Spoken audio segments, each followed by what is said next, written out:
আজ আমরা দেখতে চলেছি 2018 সালে রিলিজ হওয়া একটি অসাধারণ মুভি, যার নাম হলো রেডি প্লেয়ার ওয়ান। আইএমডিবিতে মুভিটির রেটিং 7.4 আউট অফ 10 এবং 85% গুগল ইউজাররা মুভিটিকে লাইক করেছে। গেমিং মুভি তো জীবনে অনেক দেখেছেন, কিন্তু আজকের এই মুভির গল্পটি সম্পূর্ণ ইউনিক, আর এই মুভিটি আপনার দেখা একটি সেরা মুভি হতে চলেছে। তাহলে চলুন শুরু করা যাক রেডি প্লেয়ার ওয়ান মুভিটির এক্সপ্লেনেশন। তো গল্পটি শুরু হয় 2045 সালে, যেখানে পৃথিবী অনেক আধুনিক হয়ে গিয়েছে।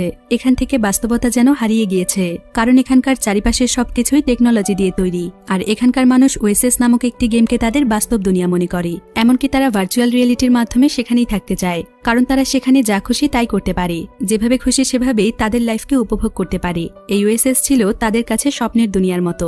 ওয়েসেস গেমটিকে খেলার জন্য চোখের মধ্যে এক ধরনের ডিভাইস পড়তে হয়, ফলে সেই গেমের মধ্যে প্রতিটি মানুষের আলাদা আলাদা ক্যারেক্টার তৈরি হয়। ডিভাইসটি পড়ার পর পৃথিবীতে মানুষ যা কিছু করবে সেই সবকিছুই সেই মানুষের গেমিং ক্যারেক্টার করবে। যেমন যদি কোনো ব্যক্তি বাস্তব দুনিয়াতে দৌড়তে থাকে, তখন তার গেমিং ক্যারেক্টারও দৌড়তে থাকবে। ওএসএস এর মধ্যে কেউ কাউকে মেরে ফেলতে পারলে কয়েন পেত, আর সেই কয়েনের সাহায্যে সেই ক্যারেক্টারগুলো বিভিন্ন ধরনের জিনিস কিনতে পারত। কিন্তু কেউ যদি এই গেমের মধ্যে মারা যায়, তাহলে তার সংগ্রহ করা সকল কয়েন চলে যাবে, এমনকি তার সকল পরিশ্রম বৃথা হয়ে যাবে, কারণ তার লেভেল আবার জিরোতে নেমে আসবে, আর তাকে আবার শুরু থেকে খেলতে হবে। সর্বপ্রথম 2025 সালে এই গেমটি আবিষ্কৃত হয়েছিল। হলিডে এবং ভিকি নামক দুজন ব্যক্তি এই গেমটিকে আবিষ্কার করেছেন, কিন্তু এই গেমটির আসল মালিক হলো হলিডে। গেমটি রিলিজ হওয়ার কিছুদিনের মধ্যেই পুরো বিশ্বে গেমটি বিখ্যাত হয়ে যায়, এমনকি সকল মানুষ এই গেমে আসক্ত হয়ে পড়ে। সেই সময় হলিডেকে সবাই তাদের আইডল মনে করত, কিন্তু গেমটি আবিষ্কারের প্রায় 20 বছর পর অর্থাৎ 2040 সালে হলিডে মারা যায়। তবে সে মারা যাওয়ার আগে সকল মানুষের উদ্দেশ্যে একটি ভিডিও বানিয়ে রেখেছিল, যেটা তার মৃত্যুর পরে ওএসএস গেমে পাবলিশ করা হয়। এই ভিডিওতে সে একটি কন্টেস্টের কথা বলেছিল। সে সকল প্লেয়ার্সদের উদ্দেশ্যে বলে, আমি ওএসএস এর মধ্যে একটি গোল্ডেন এগ লুকিয়ে রেখেছি, যেটা একটি দরজার পেছনে রয়েছে, কিন্তু সেই দরজাটি খোলার জন্য 3টি চাবির প্রয়োজন। তোমাদেরকে বিভিন্ন কম্পিটিশনের মাধ্যমে সেই চাবিগুলোকে খুঁজে বের করতে হবে। এরপর সেই দরজাটি খুলে গোল্ডেন এগটিকে সংগ্রহ করতে হবে, আর যে এই কাজটি করতে পারবে সেই ওএসএস গেমের মালিক হয়ে যাবে, অর্থাৎ তাকে ওএসএস গেমের ওনারশিপ দিয়ে দেয়া হবে এবং সে তার নিজের মতো করে গেমটিকে কন্ট্রোল করতে পারবে। এই অ্যানাউন্সমেন্টটি শোনার পর সকল মানুষ গেমটিকে পাওয়ার জন্য মরিয়া হয়ে পড়ে, আর তারা সকল কাজ বাদ দিয়ে গেমটির পেছনে লেগে যায়। কিন্তু প্রায় 5 বছর কেটে যাওয়ার পরও কেউই সেই চাবিগুলোকে খুঁজে পায় না এবং তাদের স্কোরবোর্ড জিরোতেই পড়েছিল। কিন্তু কিছুদিন পর ওএসএস এর মধ্যে একটি পোর্টাল খুলে দেয়া হয়, আর প্রথম চাবিটি খুঁজে পাওয়ার জন্য সেখানে একটি রেসের অপশন চালু করে দেয়া হয়। অনেকদিন ধরেই লক্ষ লক্ষ প্লেয়াররা এই রেসটিতে অংশগ্রহণ করে, কিন্তু রেসটি এতটাই কঠিন ছিল যে আজ পর্যন্ত কেউই রেসটিতে জিততে পারেনি। তাই ধীরে ধীরে সেই পোর্টালের মধ্যে প্লেয়ার্সদের আশা কমে যায়। এখন শুধুমাত্র সেখানে সেই সকল প্লেয়ার্সরাই খেলতে আসে যারা সত্যিকার অর্থেই ওএসএস গেমটিকে জিততে চায়। এখানকার প্লেয়ারগুলোর মধ্যে সিক্সার নামক একটি টিম রয়েছে, তারাও অনেক বছর ধরে এই রেসে অংশগ্রহণ করে। আসলে এই সিক্সাররা আইওআই কোম্পানির হয়ে কাজ করছে। আইওআই হলো বিশ্বের সবচাইতে বড় কোম্পানি। এই কোম্পানির মালিকের নাম হলো সরেন্টো।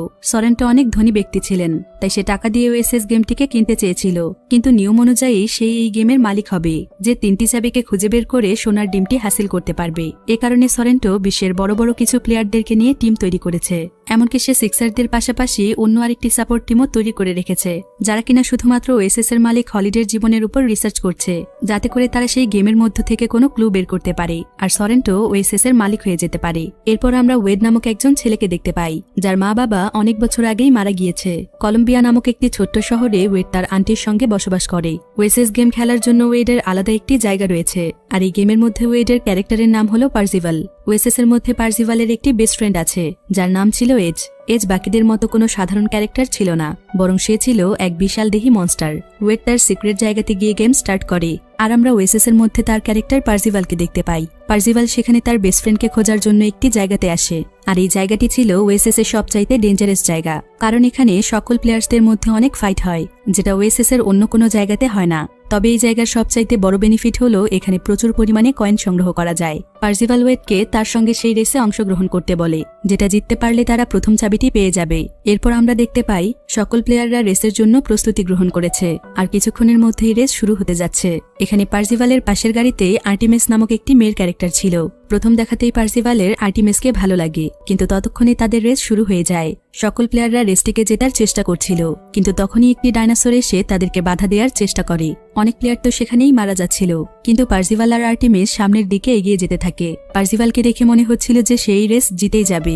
এমন সময় সেখানে একটি গরিলা চলে আসে, আর সে পার্সিভালকে মেরে ফেলার চেষ্টা করে, কিন্তু পার্সিভাল কোনো মতে একটি জায়গাতে তার গাড়ি থামায়। আর সে বুঝতে পারে যে সামনের দিকে আর যাওয়া যাবে না, তাহলে সে মারা যেতে পারে, আর মারা গেলেই তার সকল পরিশ্রম বৃথা হয়ে যাবে। এমন সময় সে দেখতে পায় যে আর্টিমিস সামনের দিকে যাচ্ছে, তাই সে আর্টিমিসকে থামানোর চেষ্টা করে, কিন্তু আর্টিমিস সামনের দিকে এগিয়ে যাচ্ছিল। পার্সিভাল তখন কোনো উপায় না পেয়ে আর্টিমিসের হাত টেনে ধরে, এতে করে আর্টিমিস বেঁচে যায়। আর এখানেই পার্সিভাল আর আর্টিমিসের পরিচয় হয়। এরপর থেকেই তারা সবসময় একসাথেই খেলে, এমনকি কিছুদিনের মধ্যেই তারা অনেক ভালো বন্ধু হয়ে যায়। এরপর আমরা পার্সিভাল, এজ এবং আর্টিমিসকে দেখতে পাই। তারা একটি রুমের মধ্যে কথা বলছিল। এখানে তারা বলে, আমাদেরকে যেভাবেই হোক সেই চাবিগুলো খুঁজে বের করতে হবে। পরের দিন ক্লু খোঁজার জন্য পার্সিভাল হলিডের জার্নালে যায়, যেটা ওএসএস গেমের ভেতরেই রয়েছে। এটা এমন একটি সেকশন ছিল যেখানে এই গেমের মালিকের অর্থাৎ হলিডের বিভিন্ন ইনফরমেশন দেয়া আছে।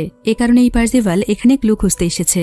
পার্সিভাল এখানে হলিডের একটি ভিডিও ক্লিপ খুঁজে পায়, যেখানে হলিডে তার বন্ধুকে বলছিল, মানুষ সবসময় সামনের দিকে এগিয়ে যেতে চায়, কেউ কখনো পেছনে যেতে চায় না, কিন্তু অনেক সময় আমাদের জন্য পেছনেও খুব ভালো কিছু থাকে, তাই জীবনে কখনো কখনো পেছনেও যাওয়া উচিত। একথা শুনে পার্সিভাল বুঝতে পারে এটাই হয়তো ক্লু হতে পারে, অর্থাৎ তাকে সামনে না গিয়ে পেছনে যেতে হবে। এরপর আবারও তাদের রেস শুরু হয়ে যায়। সকল প্লেয়াররা সামনের দিকে চলে যায়, কিন্তু পার্সিভাল সেখানেই দাঁড়িয়ে থাকে। কিছুক্ষণ পর পার্সিভাল তার গাড়ি নিয়ে পেছনের দিকে যেতে শুরু করে, আর তখনই সেখানকার রাস্তার মধ্যে একটি দরজা খুলে যায়। সেই দরজার মধ্যে আরো একটি রাস্তা ছিল। পার্সিভাল সেই রাস্তা পার হয়ে অনেক সুন্দর একটি জায়গাতে পৌঁছে যায়, আর সেখানে সে হলিডের ক্যারেক্টারকে দেখতে পায়। এখানে হলিডে তাকে প্রথম চাবিটি দিয়ে দেয়, সেই সাথে সে তাকে একটি পাজল দেয়, যেই পাজলের মধ্যে দ্বিতীয় চাবি খোঁজার ক্লু রয়েছে। এতে করে পার্সিভালের নাম লিডার বোর্ডের সবচাইতে উপরে চলে আসে।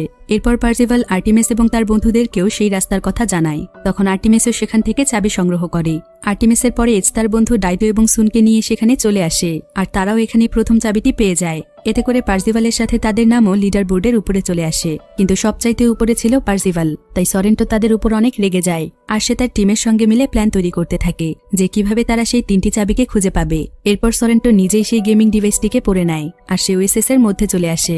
এখানে সে একটি গেমিং ক্যারেক্টার আইরক্সের সঙ্গে দেখা করে। আইরক্স আসলে সরেন্টোর টিমেরই একজন সদস্য ছিল। এখানে সরেন্টো আইরক্সকে বলে, পার্সিভাল আসলে কে? তোমরা যেভাবেই হোক আমাকে পার্সিভালের আসল নাম এবং ঠিকানা জোগাড় করে দাও, এতে যত টাকা লাগে আমি তোমাদেরকে দেব। এরপর আমরা আর্টিমিসকে দেখতে পাই, যে কিনা একটি জায়গাতে বসে ক্লু পড়ছিল। এমনকি আসল দুনিয়াতে পার্সিভাল অর্থাৎ ওয়েডো তার রুমে বসে ক্লু পড়ছিল। সে সেই ক্লুটিকে একটি খাতার মধ্যে লিখে নিয়েছে, আর সে ক্লুটিকে সলভ করার চেষ্টা করছে। সেকেন্ড ক্লুতে লেখা ছিল, এমন একজন ক্রিয়েটর যে তার নিজের তৈরি জিনিসকেই ঘৃণা করে, আর এমন একটি বিষয় যেটা নিয়ে হলিডের আফসোস ছিল। এরপর পার্সিভাল এবং আর্টিমিস আবারও হলিডের জার্নালে যায়, আর সেখানে থাকা লাইব্রেরিয়ান কিউরেটরের মাধ্যমে আরও একটি ভিডিও দেখতে পায়, যেখানে হলিডে তার বন্ধু ভিকির সঙ্গে কথা বলছিল। তাদের কথোপকথন শুনে পার্সিভাল এবং আর্টিমিস জানতে পারে যে হলিডে একসময় ভিকির ওয়াইফ কিরাকে ভালোবাসত, কিন্তু পরবর্তীতে ভিকির সঙ্গে কিরার বিয়ে হয়ে যায়। তাদের বিয়ের অনেক বছর আগেই কিরা এবং হলিডে বন্ধু ছিল, কিন্তু হলিডে কখনো কিরাকে তার মনের কথা বলতে পারেনি। পার্সিভাল আর আর্টিমিস তখন বুঝতে পারে যে এই ঘটনার মধ্যেই কোনো ক্লু রয়েছে। এরপর আর্টিমিস পার্সিভালকে সেখানকার একটি ক্লাবে আসতে বলে, কারণ হলিডে এখানে বলছিল যে কিরা ডান্স করতে অনেক পছন্দ করে। তাই আর্টিমিস পার্সিভালকে বলে, এখানকার ক্লাবেই তো ডান্স হয়ে থাকে, তাই আমরা হয়তো সেখানেই কোনো ক্লু পেতে পারি। এরপর তারা দুজন মিলে ক্লাবে চলে যায়, আর সেখানে তারা ডান্স করতে শুরু করে। তবে এতে সেখানে কিছুই হয় না, কিন্তু পার্সিভাল আর্টিমিসের প্রতি অনেক দুর্বল হয়ে পড়ে, কারণ গেমের ভেতরের ফিলিং সে বাস্তব জীবনে অনুভব করতে পারছিল। তাই সে আর্টিমিসকে প্রপোজ করে, এমনকি সে আর্টিমিসকে তার রিয়েল লাইফের নাম ঠিকানা বলে দেয়। ফলে আর্টিমিস অনেক রেগে যায়, আর সে পার্সিভালকে বলে, গেমের মধ্যে কখনো রিয়েল লাইফের নাম ঠিকানা বলা উচিত নয়, কারণ এতে করে অনেক বড় ধরনের বিপদ হতে পারে। কিন্তু ততক্ষণে সেখানে থাকা আইরক্সের সঙ্গীরা পার্সিভালের আসল নাম ঠিকানা জেনে যায়, আর তারা আইরক্সকে একথা জানায়। আইরক্স তখন সরেন্টোর কাছে পার্সিভালের নাম ঠিকানা পাঠিয়ে দেয়। এরপর সরেন্টো তার পুরো টিমকে সেই ক্লাবে যেতে বলে, যাতে করে তারা পার্সিভালকে মেরে ফেলতে পারে এবং পার্সিভালের লেভেল আবার 0-তে নেমে আসে। এরপর আইওআই কোম্পানির পুরো টিম পার্সিভাল এবং আর্টিমিসের উপর অ্যাটাক করে, কিন্তু আর্টিমিস তাদেরকে শুট করতে থাকে, আর সে পার্সিভালকে তাদের হাত থেকে বাঁচানোর চেষ্টা করে। কিন্তু আইওআই কোম্পানির লোক বেশি থাকার কারণে তারা দুজন হেরে যাচ্ছিল। এমন সময় পার্সিভালের তার কাছে থাকা একটি কিউবের কথা মনে পড়ে। তবে এটা কোনো সাধারণ কিউব নয়, এটা ছিল এমন একটি কিউব যার মাধ্যমে সেখানকার সময়কে 1 মিনিট পেছানো যায়। পার্সিভাল খুব দ্রুত সময়ে কিউবটিকে সলভ করে, ফলে সেখানকার সময় 1 মিনিট পিছিয়ে যায়। আর এই সুযোগে পার্সিভাল আর্টিমিসকে নিয়ে সেখান থেকে পালিয়ে যেতে পারে। তারা দুজন ওএসএস এর অন্য একটি সেকশনে চলে যায়। এখানে আর্টিমিস পার্সিভালকে বলে, আমার উদ্দেশ্য শুধুমাত্র এখানে গেম খেলা নয়, বরং আইওআই কোম্পানিকে হারিয়ে দেয়া, কারণ এই কোম্পানির মালিক সরেন্টোর কারণেই আমার বাবা মারা গিয়েছে। তাছাড়া তুমি আমাকে কিভাবে ভালোবাসতে পারো? তুমি তো আমাকে রিয়েল লাইফে দেখোইনি, আর তুমি আমাকে কতটুকুই বা চেনো। পার্সিভাল এখানে আর্টিমিসকে আর কিছুই বলে না। পরের দৃশ্যে আমরা ওয়েডকে দেখতে পাই, যে কিনা ওএসএসে প্রবেশ করার জন্য তার ডিভাইসটিকে হাতে নিয়েছে। এমন সময় সে দেখতে পায় যে তার কাছে একটি ইনভাইটেশন মেসেজ এসেছে, আর এই ইনভাইটেশন সরেন্টো তাকে পাঠিয়েছে। ওয়েড তখন ইনভাইটেশন অ্যাকসেপ্ট করে, ফলে সঙ্গে সঙ্গেই তার ক্যারেক্টার সরেন্টোর সামনে চলে যায়। সরেন্টো তখন ওয়েডকে বলে, আমি তোমাকে একটি অফার করতে চাই, আর সেটা হলো তুমি আমার কোম্পানিতে জয়েন করো। এতে তুমি যত টাকা চাও আমি তোমাকে দেব। কিন্তু ওয়েড তার অফারে রাজি হয় না। সরেন্টো তখন ওয়েডকে ব্ল্যাকমেইল করতে শুরু করে। সে বলে, তুমি যদি আমার কথায় রাজি না হও তাহলে আমি তোমাকে মেরে ফেলবো। এদিকে ওয়েড সরেন্টোর চেয়ারে তার ওএসএস আইডি এবং পাসওয়ার্ড দেখে ফেলে, আর সঙ্গে সঙ্গেই সে তার ডিভাইসকে ডিসকানেক্ট করে, কারণ সে সরেন্টোর হুমকিতে কিছুটা ভয় পেয়েছিল। এতে সরেন্টো অনেক রেগে যায়, আর সে একটি ড্রোনের সাহায্যে বোম দিয়ে ওয়েডের বাড়ি ব্লাস্ট করে দেয়। এতে ওয়েডের আন্টি এবং আঙ্কেল মারা যায়, কিন্তু ওয়েড তার বাড়ির বাহিরে থাকার কারণে বেঁচে যায়। ওয়েড তার আন্টি আঙ্কেলকে হারিয়ে অনেক কষ্ট পাচ্ছিল, কারণ এই পৃথিবীতে এখন আর তার কেউ নেই। তাই সে অনেক আপসেট হয়ে যায়, আর সে ওএসএসে প্রবেশ করে তার বন্ধুদেরকে একথা জানাতে চায়। কিন্তু এমন সময় একজন ব্যক্তি তাকে কিডন্যাপ করে এবং তার চোখে একটি কাপড় বেঁধে দেয়া হয়। এরপর সে তার চোখের কাপড় খুলে দেখতে পায় যে তার সামনে একটি মেয়ে বসা। এই মেয়েটি আর কেউ নয়, বরং আর্টিমিস। সে এখানে ওয়েডকে জানায় যে তার আসল নাম হলো সামান্থা। এখানে তারা প্রথমবার একে অপরকে রিয়েল লাইফে দেখে। সামান্থা এখানে ওয়েডকে বলে, আসলে আমার বাবা আইওআই কোম্পানিতে চাকরি করত, তখন হঠাৎ করেই আমার মা অনেক অসুস্থ হয়ে যায়, আর মায়ের ট্রিটমেন্টের জন্য বাবা আইওআই কোম্পানি থেকে লোন নিয়েছিল। কিন্তু সময় মতো আমার বাবা সেই লোন পরিশোধ করতে পারেনি, যার কারণে সে সরেন্টোর কাছে কিছু সময় চেয়েছিল। কিন্তু সরেন্টো তাকে সময় দেওয়ার পরিবর্তে তার সেই লোন দ্বিগুণ করে দেয়। এমনকি সে আমার বাবাকে অনেক অপমান করে, আর এই অপমান সহ্য করতে না পেরে বাবা আত্মহত্যা করে মারা যায়। কিছুদিন পর বাবার শোকে মাও মারা যায়। তখন থেকেই আমি এতিম হয়ে গিয়েছি, আর এ কারণেই আমি কয়েকজন লোক নিয়ে আইওআই কোম্পানির বিরুদ্ধে কাজ করছি, কারণ আমি কখনোই সরেন্টোর স্বপ্ন সত্যি হতে দেব না। ওয়েড তখন সামান্থাকে বলে, সরেন্টো আমার আন্টি আঙ্কেলকেও মেরে ফেলেছে, আমরা সবাই মিলে এই মিশনে লড়াই করব আর আইওআই কোম্পানিকে হারিয়ে দেব। সামান্থা তখন ওয়েডকে বলে, তুমি কি আর কোনো ক্লু পেয়েছো? তখন ওয়েড বলে, হলিডে একবার কিরার সঙ্গে মুভি দেখতে গিয়েছিল, হয়তো সেই মুভির মধ্যেই কোনো ক্লু রয়েছে, আর আমাদেরকে সেই মুভিটির নাম জানতে হবে। এরপর আর্টিমিস, পার্সিভাল, এইচ, ডাইটো এবং সু ওএসএস এর মধ্যে প্রবেশ করে, আর তারা ইনফরমেশন নেওয়ার জন্য হলিডের জার্নালে চলে আসে। এখানে তারা শত শত মুভির নাম দেখতে পায়। এই মুভিগুলোর মধ্যে দ্য শাইনিং নামক একটি মুভি ছিল। পার্সিভাল তখন বুঝতে পারে যে হলিডে আসলে কিরার সঙ্গে দ্য শাইনিং মুভিটি দেখতে গিয়েছিল, কারণ দ্য শাইনিং ছিল এমন একটি মুভি যেটা তার পরিচালক নিজেই পছন্দ করেনি। আর এই মুভিটি তাদের সেকেন্ড ক্লুর সঙ্গে মিলে যাচ্ছে, কারণ সেকেন্ড ক্লুতে লেখা ছিল এমন একজন ক্রিয়েটর যে তার নিজের তৈরি জিনিসকেই ঘৃণা করে। এরপর তারা সবাই সেখানকার হলে চলে যায় যেখানে দ্য শাইনিং মুভিটি চলছিল। তারা সবাই সেখানে চাবি খুঁজতে থাকে। এদিকে এজ দুজন বাচ্চাকে দেখতে পায়, আর এই বাচ্চা দুটো হলো শাইনিং মুভির ক্যারেক্টার। তাই এজের কাছে মনে হচ্ছিল যে বাচ্চা দুটোকে ফলো করলে হয়তো সে চাবি পেতে পারে। তাই সেই বাচ্চাদের পিছু পিছু একটি ভুল রুমে চলে আসে। এখানে একটি জম্বি তার উপর অ্যাটাক করে। এজ তখন দৌড়তে দৌড়তে অন্য আরেকটি রুমে চলে আসে। সেখানেও তার উপর কিছু ক্রিয়েচার অ্যাটাক করে। এমন সময় পার্সিভাল আর আর্টিমিস এসে তাকে সেই রুম থেকে বের করে আনে। এরপর তারা অন্য আরেকটি জায়গাতে চলে যায়, আর সেখানে তারা হলিডে এবং কিরার একটি ছবি দেখতে পায়। আর্টিমিস তখন পার্সিভালকে বলে, সেকেন্ড ক্লুতে আরও একটি কথা লেখা ছিল, আর সেটা হলো এমন একটি বিষয় যেটা নিয়ে হলিডের আফসোস ছিল। আমি হয়তো বিষয়টি বুঝতে পেরেছি। পার্সিভাল তখন আর্টিমিসের কাছে বিষয়টি জানতে চায়। আর্টিমিস বলে, হলিডে কিরাকে ভালোবাসত, কিন্তু সে একথা কিরাকে কখনো বলতে পারেনি। তাই পরবর্তীতে ভিকির সঙ্গে কিরার বিয়ে হয়ে যায়। আমার মনে হয় কিরাকে প্রপোজ করতে না পারাটাই হলিডের আফসোস ছিল। তাই এখন আমাদের কিরাকে খুঁজতে হবে আর তাকে প্রপোজ করতে হবে। এরপর আর্টিমিস পার্সিভালকে নিয়ে সেখানকার ক্লাবে চলে আসে।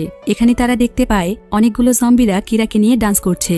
সঙ্গে সঙ্গেই আর্টিমিস কিরাকে সেখান থেকে বাঁচায়, আর সে কিরাকে প্রপোজ করে। এতে করে সেকেন্ড টাস্ক কমপ্লিট হয়ে যায়। ফলে হলিডের ক্যারেক্টার তাকে সেকেন্ড চাবি দিয়ে দেয়, সেই সঙ্গে তাকে লাস্ট ক্লু দেয়, অর্থাৎ এটা ছিল থার্ড ক্লু।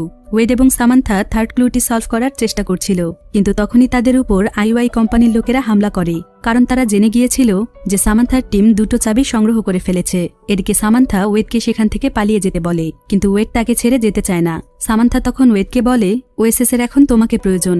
তোমাকে যেভাবেই হোক সরেন্টোর হাত থেকে এই গেমটিকে বাঁচাতে হবে, তা না হলে সেই গেমটিকে খারাপ কাজে ব্যবহার করবে, এমনকি পুরো পৃথিবীকে তার কবজায় করে নেবে। আমার যা কিছুই হয়ে যাক, তুমি ওএসএস কে রক্ষা করবে। এরপর আইওআই কোম্পানির লোকেরা সামান্থাকে ধরে ফেলে। এদিকে ওয়েড পেছনের দরজা দিয়ে বাইরে বেরিয়ে আসে। এখানে ওয়েডের বাস্তব দুনিয়াতে প্রথমবারের মতো ডাইটো, সু এবং এজের সঙ্গে দেখা হয়, আসলে ধরা পড়ার আগেই সামান্থা মেসেজের মাধ্যমে তাদেরকে এখানে আসতে বলেছিল। অন্যদিকে আইওআই কোম্পানি সামান্থাকে লয়্যালটি সেন্টারে বন্দী করে রাখে। আসলে লয়্যালটি সেন্টার ছিল ওএসএস গেমের একটি সেকশন, যেখানে প্লেয়ারদেরকে বন্দী করে রাখলে তারা আর খেলতে পারে না। পরের দৃশ্যে আমরা ওয়েডকে দেখতে পাই। ওয়েড এখানে সরেন্টোর আইডি এবং পাসওয়ার্ড ইউজ করে তার অ্যাকাউন্টটিকে হ্যাক করে ফেলে, কারণ সে সরেন্টোর আইডি এবং পাসওয়ার্ড জেনে গিয়েছিল। এরপর সে সরেন্টোর অ্যাকাউন্ট চেক করে আর সামান্থাকে সেখান থেকে বের হওয়ার রাস্তা বলে দেয়। আসলে কোনো ক্যারেক্টারকে যদি লয়্যাল সেন্টারে পাঠানো হয়, তাহলে যেই অ্যাকাউন্ট থেকে তাকে সেখানে পাঠানো হয়েছে সেই অ্যাকাউন্টেই সেখান থেকে বের হওয়ার রাস্তা দেয়া থাকে। ফলে সামান্থা খুব সহজেই সেখান থেকে বের হয়ে যায়। কিন্তু আইওআই কোম্পানি সামান্থার কাছ থেকে প্রথম দুটি চাবি খোঁজার ক্লু জেনে গিয়েছিল, তাই তারা খুব সহজেই প্রথম দুটি চাবি সংগ্রহ করে। এখন তারা সবাই মিলে থার্ড ক্লু সলভ করার চেষ্টা করছিল, আর এই ক্লুতে একটি কন্টেস্ট দেয়া ছিল। এই কন্টেস্টটি ছিল একটি ভিডিও গেম।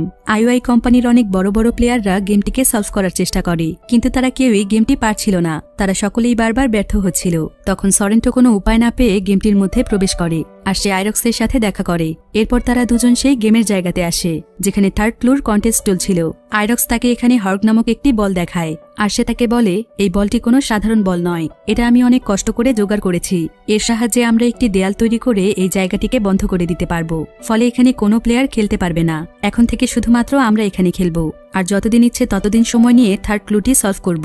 এরপর তারা দুজন মিলে সেই বলটির সাহায্যে সেখানে একটি দেয়াল তৈরি করে ফেলে, যাতে করে তারা ছাড়া আর কেউ এখানে খেলতে না পারে। পার্সিভাল এখানে একা সেই দেয়ালটিকে কখনো ভাঙতে পারবে না, তাই সে একটি প্ল্যান করে। সে লাইভ টেলিকাস্টের মাধ্যমে গেমের মধ্যে থাকা একটি টিভি স্ক্রিনে আসে, যেখান থেকে পুরো পৃথিবীর প্লেয়াররা তাকে দেখতে পাচ্ছিল।